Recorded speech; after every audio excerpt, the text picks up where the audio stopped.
This How to 1 Minute will show you how to reset Discord password. First of all, open Discord login page and enter here your account email address or phone number, and then click on Forgot your password. Ensure that you are not a robot,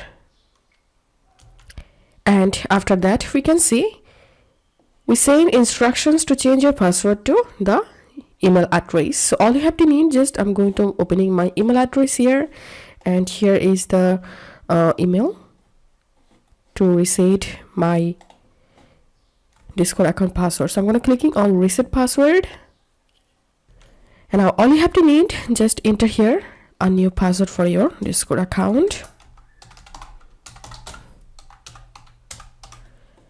and click on change password, and that's how you'll be able to reset your Discord password. If this video helped you, please consider subscribe to How to 1 Minute.